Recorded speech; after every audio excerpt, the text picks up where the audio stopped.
जय श्री राधे। वृंदावन के रसिक संतों में आज हम हरिराम व्यास जी के पावन चरित्र पर चर्चा करेंगे। हरिराम व्यास जी ओरछा नरेश महाराज मधुकर शाह जी के राजगुरु थे। संप्रदाय ग्रंथों में आपको विशाखा सखी का अवतार माना जाता है। आपका जन्म ओरछा में मार्गशीर्ष कृष्ण 5 संवत 1567 विक्रमी को हुआ था। आपके पिता का नाम सुमोखन जी शुक्ल और माता का नाम पद्मावती देवी था। आप वेद शास्त्र पुराण आदि के पारंगत विद्वान थे और आपको सरस्वती जी की सिद्धि थी। आप शास्त्रार्थ में दिग्विजय करते हुए काशी आए और वहां के पंडितों से शास्त्रार्थ किया। आपके अलौकिक पांडित्य के सामने उन सबको पराजय का मुंह देखना पड़ा। अंत में सभी पंडित भगवान विश्वनाथ जी की शरण में गए और उनसे काशीपुरी की मर्यादा की रक्षा करने की प्रार्थना की। ब्राह्मणों की प्रार्थना स्वीकार कर भगवान विश्वनाथ साधु का भेष धारण कर सायंकाल श्री व्यास जी के पास गए और बोले, मैंने आपकी विद्वता के विषय में बहुत सुना है, अतः अपनी एक जिज्ञासा का समाधान कराने के लिए आपके पास आया हूँ। आप कृपा करके उसका समाधान कर दें तो बहुत अच्छा होगा। आपने जिज्ञासा व्यक्त करने को कहा। अनुमति मिलने पर साधु वेशधारी श्री विश्वनाथ जी ने पूछा, विद्या का फल क्या है? आपने उत्तर दिया, विवेक की प्राप्ति। शिव जी ने पुनः प्रश्न किया, क्या आपने विद्या पढ़कर विवेक प्राप्त कर लिया है? क्या विद्या का फल शास्त्रार्थ करके साधु ब्राह्मणों को हराना, उन्हें अपमानित करना ही है? आप तो भगवान श्री कृष्ण की सखी श्री विशाखा जी के अवतार हैं। आपको तो भगवान श्री कृष्ण चंद्र का भजन करके अपना जीवन सफल करना चाहिए। आप इन व्यर्थ के विवादों में क्यों फंसे हैं?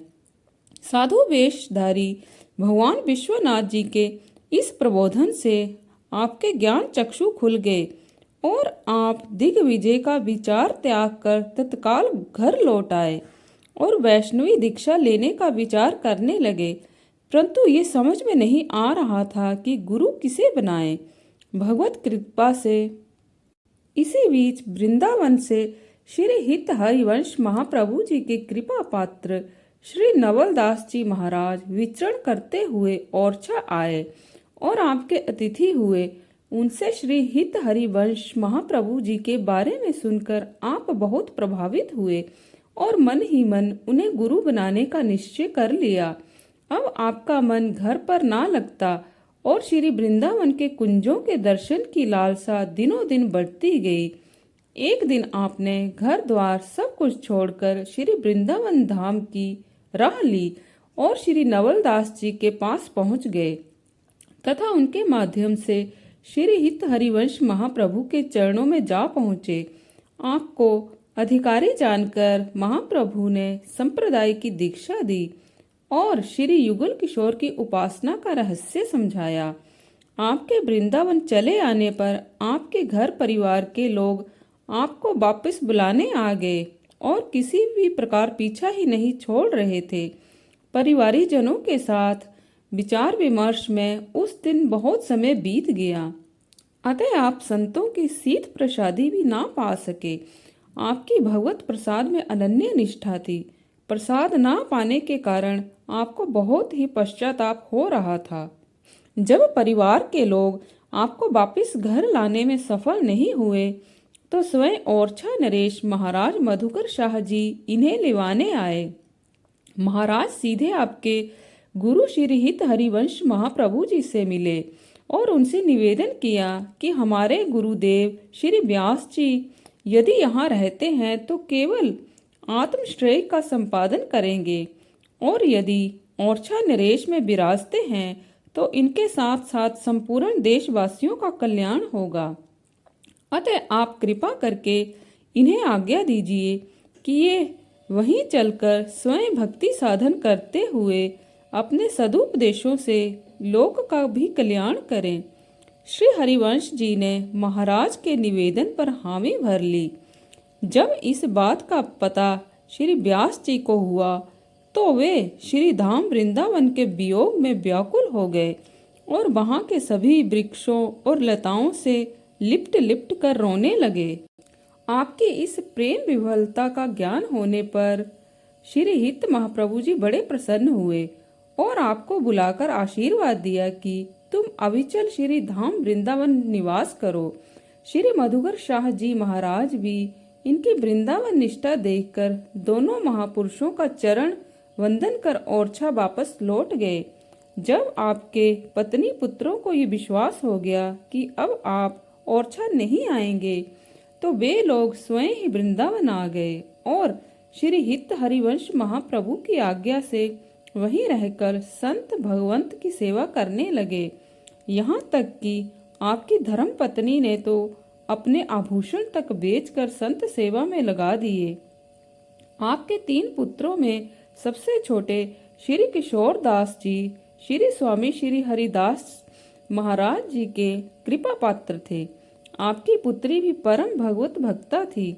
विवाह होने के बावजूद भी उन्होंने श्री धाम वृंदावन में वास करने और भगवत सेवा करने को लौकिक सुखों से अच्छा माना और आजीवन इसी व्रत में सन्नद्ध रही। आपका श्री धाम वृंदावन के प्रति अनन्य प्रेम था, अतः आपने स्वयं तो आजीवन वृंदावन धाम वास किया ही, दूसरों को भी श्री वृंदावन वास की प्रेरणा की।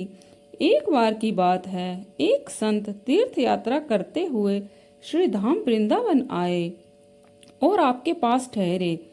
उन संत भगवान की कीर्तन शैली ऐसी अद्भुत थी कि मानो आनंद की रस धारा बरस रही हो। उस रस धार में सिक्त होकर आपका मन उस आनंद को छोड़ने के लिए तैयार ही नहीं था। आपकी इच्छा थी कि ऐसे संतों को तो श्री धाम वृंदावन में ही वास करते हुए अपने गायन से श्री ठाकुर जी की सेवा कर अपना जीवन सफल करना चाहिए। अतः आपने उन्हें आग्रह पूर्वक रोक लिया, परंतु तीर्थ पर्यटन की इच्छा से निकले संत महानुभाव अधिक समय तक रुकने के लिए तैयार नहीं थे। उन्होंने अपना ठाकुर बटुआ मांगा और चलने के लिए प्रतिबद्ध हो गए। जब आपको लगा कि ये संत महोदय रुक सकेंगे नहीं, चले ही जाएंगे, तो आपने उनके ठाकुर बटुए से श्री ठाकुर जी को तो निकाल लिया और कुंज से एक चिड़िया पकड़कर उसमें रख दिया और उन्हें दे दिया। उन्होंने आगे जाकर स्नान आदि से निवृत्त होकर श्री ठाकुर जी की सेवा करने के लिए जैसे ही बटुआ खोला, वैसे ही उसमें बंद चिड़िया फुर्र से श्री वृंदावन की ओर उड़ गई। संत ने ये कौतुक देखा तो उन्हें लगा कि श्री ठाकुर जी वृंदावन से नहीं जाना चाहते, इसीलिए वे चिड़िया बनकर पुनः वृंदावन लौट गए। अब उन्हें बड़ा पश्चाताप हुआ कि मैंने इतने बड़े संत महापुरुष का आग्रह नहीं माना, जरूर मुझसे भगवत अपराध हो गया, अतः मुझे भी वृंदावन लौट चलना चाहिए। ये सोचकर वे पुनः आपके पास लौट आए। आपने भी उन्हें हृदय से स्वीकार कर लिया। जब संत महानुभाव ने वृंदावन वास का संकल्प ले लिया, तो आपने उनको रोकने के लिए किए गए इस प्रयास को उनसे बता दिया। इस प्रकार आपकी वृंदावन के प्रति अनन्य निष्ठा के दर्शन होते हैं। एक बार आप ठाकुर जी का श्रृंगार कर रहे थे। श्री ठाकुर जी के सिर पर पाग बांध रहे थे, परंतु वह अत्यंत चिकनी होने के कारण सिर से बार बार फिसल फिसल जाती थी। कई बार बांधने पर भी ठीक से नहीं बंधी, तो आपने झुंझलाकर कहा, अजी देखो, या तो मुझसे अच्छी तरह से पाग बंधा लीजिए, या फिर मेरा बांधना आपको पसंद नहीं हो तो स्वयं ही बढ़िया से बढ़िया बांध लीजिए। ये कहकर आप श्रृंगार छोड़कर कुंजों में जाकर कीर्तन करने लगे। तब ठाकुर जी ने पाग बांध ली। किसी ने आपसे आकर कहा कि आज तो आपके ठाकुर जी ने बड़ी अच्छी सी पाग बांधी है। ये सुनकर आपको श्री ठाकुर जी की याद आई, तो तुरंत ही आकर देखा, सचमुच बहुत बढ़िया पाग बंधी थी। तब मुस्कुराकर बोले, अहो, जब आप स्वयं इतनी बढ़िया पाग बांधना जानते हैं, तो मेरे द्वारा बांधी पाग आपको कैसे पसंद आ सकती है। एक बार शरद पूर्णिमा की प्रकाशमयी रात्रि के समय श्री प्रिया प्रियतम ने रास रचाया। नृत्य के प्रसंग में जब श्री प्रिया जी ने भावावेश में आकर गति ली तो रास मंडल में मानो बिजली सी चमक गई तथा रास मंडल में परम शोभा छा गई।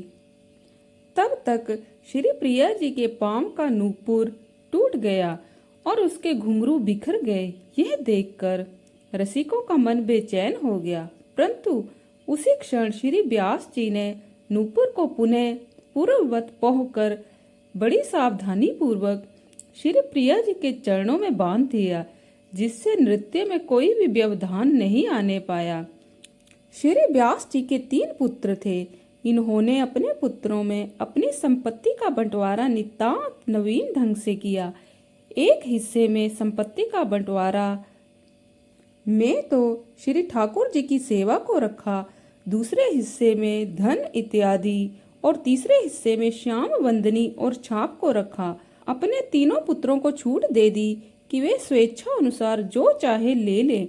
तब ज्येष्ठ पुत्र श्री रामदास ने धन लिया, मंझले पुत्र श्री बिलासदास ने श्री ठाकुर युगल किशोर की सेवा ली और तीसरे पुत्र श्री किशोरदास जी ने श्याम वंदनी और छाप ली एवं तुरंत ही उन्हें ललाट पर तिलक कर लिया और गले में माला धारण कर ली। श्री व्यास जी के अनुरोध पर श्री स्वामी हरिदास जी ने श्री किशोरदास को छाप दी और अपना शिष्य बनाया। एक दिन श्री स्वामी जी के आदेश से श्री किशोरदास जी कुछ रात रहते ही श्री यमुना जी से जल लेने गए तो वहां उन्होंने श्री यमुना पुलिन पर श्री प्रिया प्रियतम का दिव्य रास देखा। भाव की उमंग में श्री किशोरदास जी ने उसी समय स्वरचित एक पद गाया, जिसे ललिता आदि सखियों ने तत्काल सीख लिया। और फिर जब भावना में श्री स्वामी हरिदास जी रास क्रीड़ा का ध्यान कर रहे थे तो रास में वही पद श्री ललिता आदि सखियों को गाते हुए सुना, जिसे सुनकर श्री स्वामी हरिदास जी का मन हर गया। भक्त हरिराम व्यास जी का महाप्रयाण कब हुआ यह निश्चित नहीं है। अधिकांश विद्वानों ने 1650 से 1655 संवत के मध्य माना है। इनके पदों का संकलन व्यासवाणी नाम से प्रकाशित है। ये भक्ति भावना का उन्मेष करने वाली प्रौढ़ रचना है। इनके पदों का मुख्य रस भक्ति रस ही है। तो भक्तों, आज के लिए इतना ही। कल फिर आपसे भेंट होगी। तब तक के लिए जय श्री राधे।